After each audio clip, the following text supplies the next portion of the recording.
Up YouTube, it's a early weekend day, and I'm just by the McGill University. This is the main entrance. We are on Sherbrooke. This is Mansfield, close to University Street.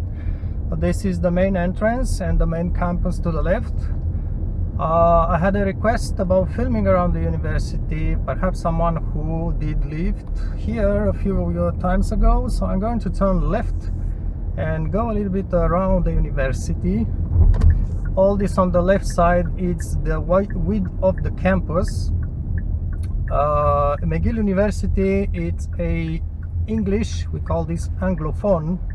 And by the way, in Montreal, when you have arrows, you need to wait for the full light, full round to turn, and we don't turn right on a red light on the Montreal Island. I was saying this is the campus of the university. Basically, this is the main campus, and it's an English university. This is almost center of the downtown, close to Sherbrooke.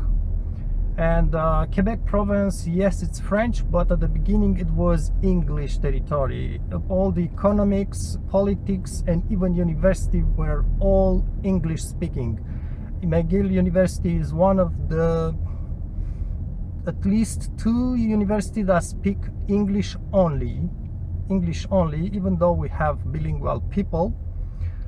So just to say, I am going to drive a little bit of the streets around here, which is just city area, district area, and is mostly with rentals, location for students, basically apartment for rent. And then I'm going to just jump off the car and just walk to the left here, which is one of the entrance, and enter the campus with the camera ahead.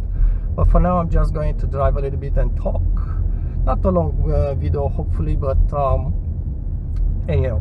So I was saying, in the beginning of the 20th century, it was pretty much Quebec province, all the economy, all the politics, all the universities were English speaking. Basically, I believe, I do remember reading in history books when was the first French speaking student in a university in Quebec province. So this was somewhere early 1900s.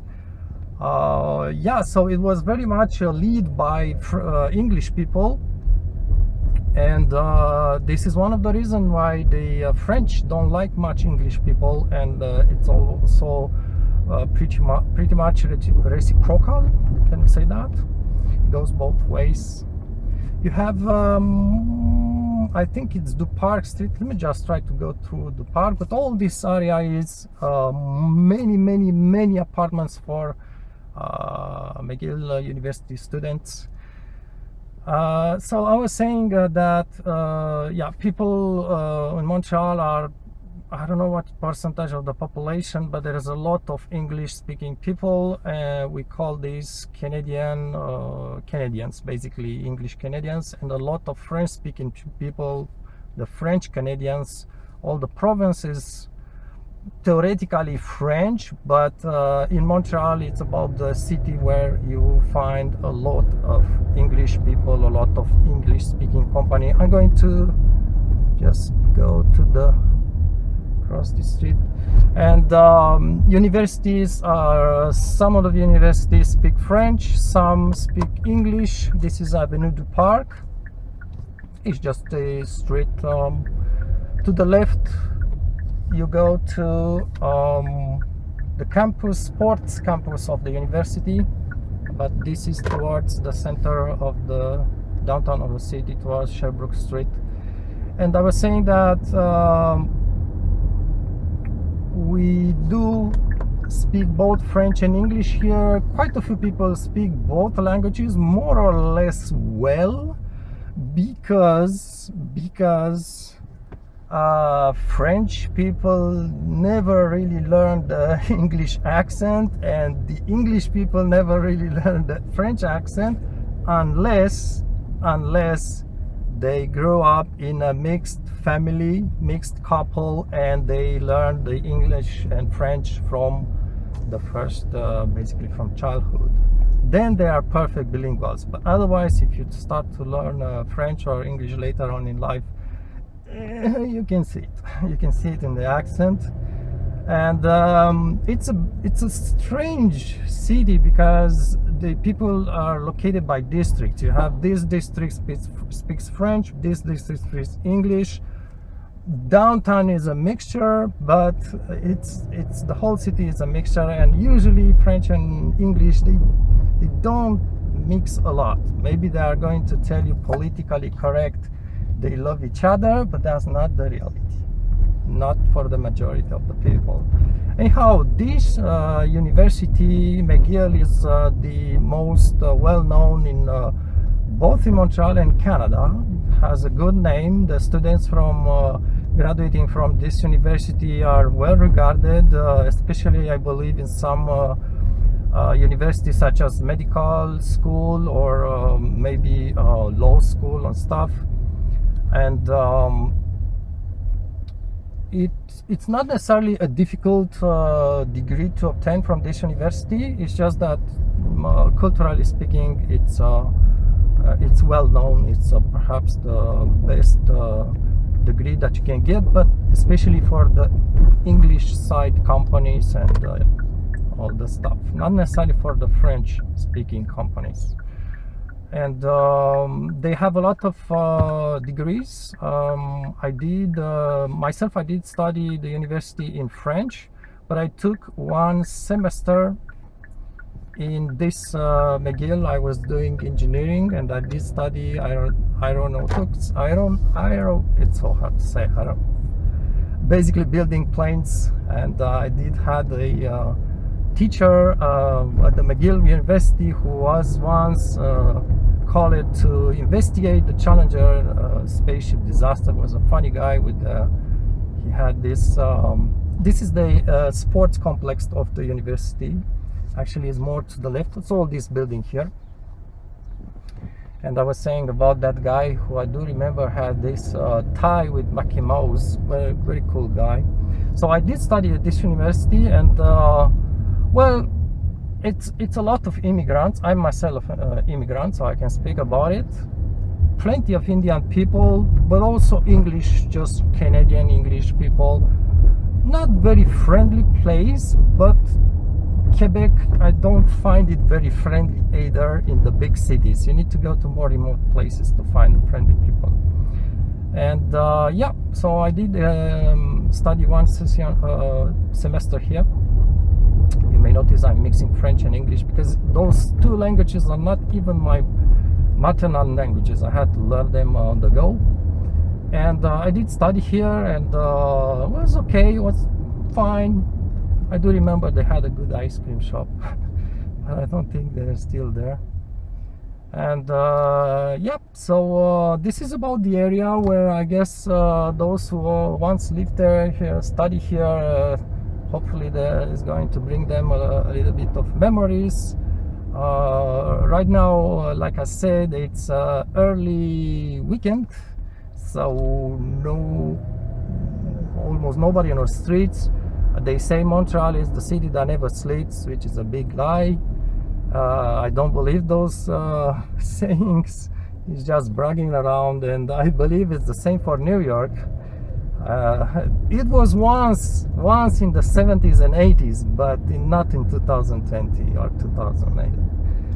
Okay, so this is one of the side entrances. I was just going by this street when I started the video, and I'm going to just step out and find a parking somewhere. It's not too hard to find parking in the weekend days. Completely different story in weekdays. And let's just have a walk, and I'm going to present you the main campus. So this is the side entrance. There's a lot of people in the early mornings and the weekdays. So there's Sherbrooke Street, and I just went this way. The campus is actually huge. A lot of buildings. I don't know how many, maybe into the 100-something buildings. Many buildings are very, very different in not geometry but architecture, so you may want to have a look.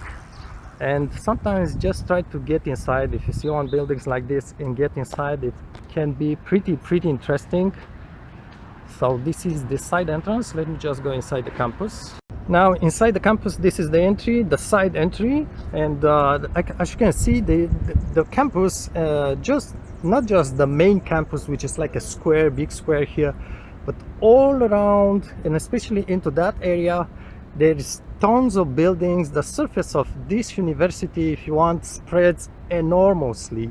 And remember, this is really downtown, so the value of this terrain, of all this area, it's huge. That's because the English people who had all this economy in hand, they were really rich. So that's how they built this university so big, and that's why the French people don't like them much, because the French didn't have that money. This is at least one of the engineering buildings where I did study, and the ice cream shop was right there at the bottom. I don't know all the university buildings. Some of them are administration. I can tell you this is the campus that I did start to film when I start filming, basically from Sherbrooke Street. Right now it's full of trees. If you come here in winter time, it's completely different looking, and there's tons of students here. I believe they are the main universities, but not all the buildings with studies are here. Somewhere perhaps around there is the medical school. There is a library right there. This is engineering school, and surely many more. You can have a look, and also you can enter the campus. There's no restriction. Even now in weekends, you can just come here where there's students in there. Notice the architecture is very nice. Yep, so this is like a center street right through the campus. But again, when I say campus, this is main campus, is the main area, which is perhaps, I don't know what the surface would be, not even the quarter of the total campus area of this big university. You just walk to this building right there. This is the building I was showing you a few seconds ago. It's called the Rietpad Museum. So it's a museum, and I believe 99% of the Montrealers don't have any idea it exists.